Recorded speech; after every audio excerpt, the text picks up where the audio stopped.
Welcome to another edition of the brand called You. Today I have an entrepreneur who's done it 4 times, Hitesh Dhingra. Welcome to the show. Thank you. Thanks for having me here. Thank you. Hitesh is the founder of the Man Company. He's an MBA from UBS and he's done several entrepreneurial ventures. Yeah. So Hitesh, tell me a little bit about your early career before we come to the Man Company. Sure. So I think post my MBA, I started my career with this company called E199 Technologies. So they were headquartered in Singapore, and they recruited me to assist their CEO in Singapore. And as a management trainee, I think there were some 60, 70 people in the organization in their headquarters. And I used to interact with almost each one of them every day. Right. So I used to be the first one to get into the office and the last one to kind of leave. So I think that provided me a very good insight into how the business is being run, right? I mean, it should be run. And different functions from technology to HR to, finance and everything.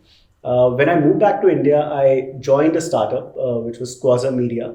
As an entrepreneur, where I was responsible to set up a new vertical called Tyro, which was that time of India's first contextual advertising network. So that was kind of my first exposure to entrepreneurship, but without any financial risk, right? So more as an entrepreneur. Yeah. And once I started building that platform, I realized the challenges and the strategy that goes into building a business from scratch, right? So I think all these early years, 4 or 5 years of my professional life, I learned a lot, and especially as an entrepreneur, right? And all that knowledge kind of went into ignite the passion to start something on your own. And that led to my first venture, which was Let's Buy. Okay. So we'll come to Let's Buy, but let's talk a little bit about the Man Company. You've taken a very, very clear positioning, which is half the population or slightly more than half the population. What led you to this very, very sharp positioning? Yeah. So when we decided to get into skincare category, right? Because globally, if you look at the skincare category, it has been growing phenomenally well, be it in the Western countries or be it in even Asia Pac, right? In India, there have been few brands, some international, some local, big FMCG companies, but mainly targeting women, right? So no brand was really talking to men. So there was no brand loyalty as such, right? And when we started talking to our friends and family, we realized that they are probably not using the fairness cream. They use deos, they use shaving products, but apart from that, they have been using the same products that their wives or any women of the house gets as part of the grocery, right? And as a result, it was not really an involved decision for men. And that's where we kind of sense the opportunity that men are getting aware. They've started buying their own clothes at least. I remember 20 years back, my mom used to buy all the shirts and trousers and everything. But obviously, I think as you grow, as you mature, that decision making is in your hand in terms of whatever you're wearing, whatever men have started visiting salon a lot more often, right? So they want to look good, but there was no brand really talking or catering to these men, right? And that gave us good insight to set up something like the Man Company, which is completely focused on men, offering head-to-toe premium products. In fact, when I was reading about you, I was thinking the only other company that I've seen do this is Gillette, which is the best a man can get. Yeah. Isn't it? Yeah. And I've not seen any other organization with such a clear positioning statement like yours. Yeah. No, thanks. There have been few startups recently, but yes, I think we have positioned very, very differently than some of our peers. Correct. Yeah. So tell me, what is the meaning of a digitally native brand? Yeah. Something I picked up from something about you. So I think, considering both mine as well as my co-founders Bisham's background, we've spent almost 15 years in e-commerce and digital industries. So we wanted to launch something which is e-commerce first, and we wanted to build the brand using social media platform because we knew that we are going to cater to millennials. and the only way to talk to millennials in the language that they understand well, right? And as a startup, you can't really afford to go on TV or spend on mass media, because today I think everyone is on social media. And so in terms of our overall strategy, be it the distribution strategy or marketing strategy, digital was very, very prominent, right? So that was the entry strategy, and that's why digitally native. But yes, over a period of last 4.5 years, we have got into offline as well. So we do a lot of experiential marketing offline, but still the core remains online, digital media. Okay. And in terms of distribution, yes, today I'm at 40% of our business comes from offline, right? Okay. Be the modern trade or salons. That's very interesting. So, you spoke a little bit a few minutes ago about men wanting to buy their own clothes and taking control of their lives. But what is changing in the last few years that men are wanting to groom themselves so much more carefully? Yeah. Look, so I think men were always grooming themselves, Correct. right? It's just that There's more a haircut and a exactly. shave. So let's say if I look at my father, I mean, he has been shaving every single day of his life. Correct. I mean, even post his retirement, I'll probably tell him not to shave that often, because kind of grow up the beard and you use our products. But he doesn't like it. I mean, he likes to shave every day. So it's not that men haven't been grooming. It's just that there were not many options, right? And with a startup like ours, we've introduced, created awareness around different product categories. Be it the skincare range, be it the hairstyling, be it the bath and body. Why the men's skin is different from women, and why you need specific products. And I think because we create a lot of content, a lot of awareness, and there are so many other brands like ours who have started investing a lot more on creating this awareness.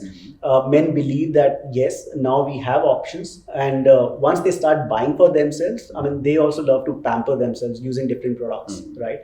And as a result, you see men buying 4 or 5 products from the site every month, and the repeat rate has been amazing. So every month we get 40-45% orders from the same men who have been our customers for long. So, when I was looking through your site, you're focusing primarily on the head, right? What about products for the rest of the human being, or rest of the male? No, we have head to toe Head to range. So starting from hair care and shampoo, oil for hair, we also have a huge range of face care, which include your scrubs and washes and moisturizing creams, anti-aging creams, etc. And then we are into beard grooming, shaving, perfume. So we have a 70 odd SKU, so very wide catalog catering to head to toe needs of men. Yeah. Wow. That's amazing. And one last question about the Man Company before we move to the next segment. How are millennials changing the way you do business? And do you have a very large number of older people also coming? Yeah, I think that's an interesting question. So when we started out, there was a very good insight. And whenever you're building a business as a startup, you want to see what kind of virality it can get, right? So the biggest question for us was men don't really share what products they are using, right? What personal care products they are using. Women might be sharing the color of cosmetics or the brand of cosmetics that they've been using, but men don't talk about it. So how to make men talk about your brand, right?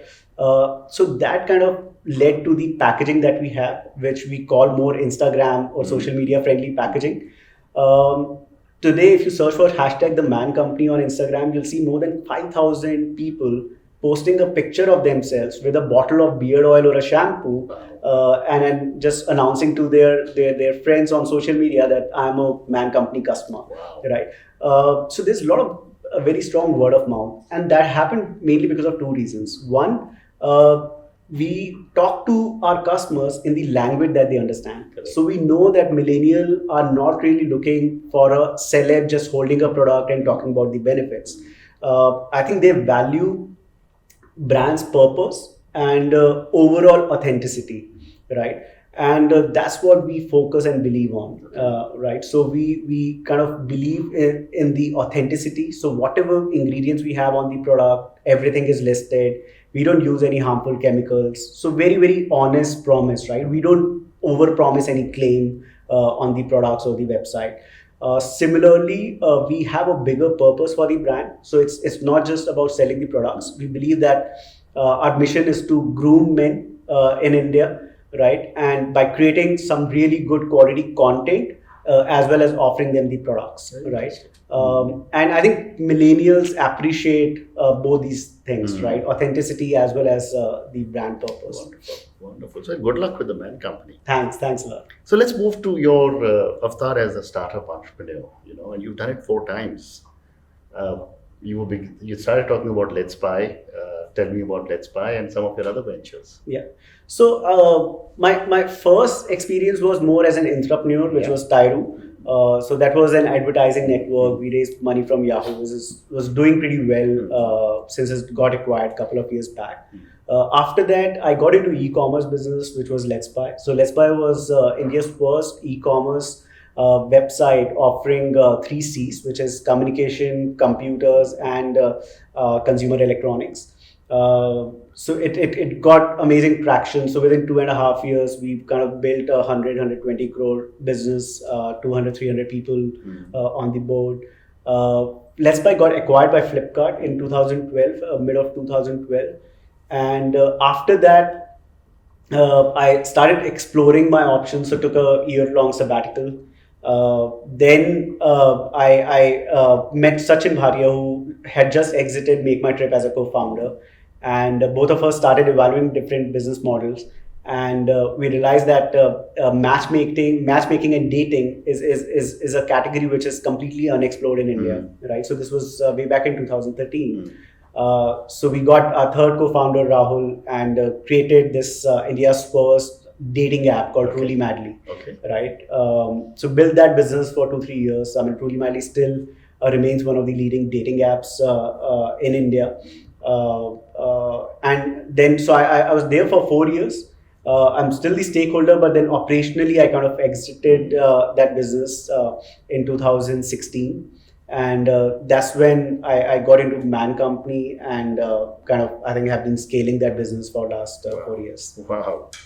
So, you worked with many people and looks like you had a co-founder in all your ventures. Yeah. And here I meet a lot of entrepreneurs who prefer to go solo. Yeah. What are your views on going solo versus getting a co-founder? Yeah. So when I started Let's Buy, I was a solo founder, right? So first 1.5 years, I was solo founder with a team of some 14-15 people. And I realized that, entrepreneurship is a very emotionally draining job, right? Yeah. I mean, you are giving 100% or probably more than 100%, and it's not just you. I mean, it's your family as well, right? Because it's a roller coaster ride. So things go up, things go down, right? And you need to have a very strong set of support system. I mean, be it your family, friends. But then still, I think when it comes to business, you can only share to an extent with your family and friends, right? If you have a co-founder, it kind of makes the journey a lot more smoother, right? So that's when I got Amanpreet on board as a co-founder in Let's Buy. Even though I think next 1.5-2 years were kind of complete roller coaster ride where we grew 1100% in a year, 2011, and then in 2012 we had to sell off the company, right? Because we couldn't raise the next round. So it was a complete roller coaster ride, but we, I think, learned a lot and we enjoyed a lot just because 2 of us were together, right? And I think both our wives, they still joke a lot that for those 2 years, we were married to each other, right? Because we used to spend so much time together than our wives. But I think it is very important to have a co-founder, be it for the strategy, ideation, emotional, I think journey that you go through as an entrepreneur. It always helps to have a very good co-founder. Wonderful. So, Hitesh, based on your own experience, and I'm sure you've seen hundreds of other entrepreneurs, what are some of the basic mistakes a lot of entrepreneurs make? I've made a lot of mistakes, right? So what I believe is that I think it is fun to make mistakes. You should make mistakes, but it's very important to learn from those mistakes, right? So hiring, I mean, not just hiring, but I think getting a good partner is very, very important for the business. Now, this partner could be the co-founder, could be the investors, even your initial team, because I mean they are founding members, and it kind of paves way to what you're about to build. So making any mistake there may prove costly, right? And I've seen that in one of my ventures where we managed to, I mean, we got a wrong partner, and then obviously, I mean, we had to spend almost a year of very tough, I think, ride where things were not going well for the company, because I think, I mean, both the co-founders were not really getting on really well, right? So it's very important to get a right partner. Second, a lot of first-time entrepreneurs build business to raise money from VCs, correct, right? I believe that's not really a right approach. I think you should build business with a long-term view, long-term vision, and you should raise VC money once you are very confident about the product market fit, very confident about scaling the business. And you should, I mean, raise VC money to scale it up, right? And not just to survive. So VC money should not be like an oxygen to your business. Correct. But yeah, I think as a first-time entrepreneur, you kind of, if market is hot, if there's a lot of tailwind, you kind of get overwhelmed with the VCs chasing you for the money as well. Correct. Right. So, and then obviously getting the right team, I think that's also right, is very, very important. Absolutely right. And at what stage should a startup start to scale up? Well, I think as long as you've established a good product market fit, if you know that it's not just the initial, let's say 100 or 1,000 users who are loving your product, that's important, but then you should have a confidence that I mean, there's a market beyond those 1,000 customers, right? Now, obviously, it depends on the product category and everything. So for SaaS business, even those 1,000 customers could be very, very relevant. But yes, I think you should, once you know that you have the traction on the product and you need money to scale up the business, right? That's the time when you should reach out to VCs and probably raise money. Definitely not before that. Correct. And I find a lot of startup entrepreneurs who get very emotionally attached to their business. Yeah. And when there's an opportunity to exit, they don't exit. Yeah. You seem to have made some interesting exits. What are your thoughts? Should we just hang on because I believe I'm going to build it into a huge company, or cash out? I think very tough decision. It's not because you're spending so much time, you've given it all, right? So it's very difficult to kind of get away from your business, the business that you've built over a period of time. Even when we sold Let's Buy to Flipkart, it wasn't really an easy decision, right? I mean, we spent, I think, a couple of weeks, 24/7, just thinking about whether we should go for it or not, right? So it's not an easy choice, but then I think you have to be practical about it, right? Because you have a lot more other stakeholders who have probably invested in you, be it your investors, be it your employees who have ESOPs in the company. And you need to think about the overall perspective, have an overall perspective and take a practical decision, right? So in our case, I think the best decision that time was to kind of sell off Let's Buy, and whatever money we got, we kind of gave good returns to our investors. Some of the initial employees, 13, 14 people, they made decent money. And obviously the promoters, I mean, both the co-founders, we had a decent first exit of our career. Wonderful. So a few questions now, Hitesh, for you personally. Over the years, have you had any good mentors? And if yes, what have been your learnings? Sure. I think it's very important to have a good mentor in your life, and better to have it early in your professional journey, so that you know the direction where you want to go, and someone is kind of guiding you because he understands your skill sets, etc. In my life, I think I've been very, very fortunate to have a couple of my bosses as my mentor earlier on. because I think, I mean, they obviously knew my strength and my weaknesses as well, and they kind of helped me in overcoming my weaknesses, right? So Manish Vij has been one of them. So he was founder at Quasar Media, and when I was setting up Tyro, it was under his mentorship. So I was very new to digital media. Correct. And so not just the skill sets, but I think the overall. And then he became my first angel investor in Let's Buy, as well as a co-founder. Then he was an investor in Truly Madly. Now he's part of Man Company as well. Wow. So I think for last 12, 13 years, so that journey continues. Even my other co-founder at Truly Madly, Sachin Bhatia, because Sachin that time he was co-founder of Make My Trip, right? And he had seen the journey from startup days to an IPO, right? Yeah. So I think the things that I learned from him over a period of 3-4 years I spent at Truly Madly was, I think, immense learning, right? So be it in terms of marketing, be it in terms of leadership, and most importantly, how to be patient as a leader, right? How to have that patience. So I'm very fortunate to have some really good mentors who have been successful entrepreneurs in the past. Fantastic. And if I was to ask you a question of what would be 3 words that defined Hitesh, what would they be? So I think professionally, I would say compassionate. Correct. I think it's very important to be a leader. Second, intellectually honest. So I think I'm very well aware of my weaknesses, and I don't kind of hide them. I'm continuously learning and improving on them. And third, my optimism. So I think I'm eternal optimistic. So and as an entrepreneur, you probably have to. Correct. But yeah, I would say these 3 things. Fantastic.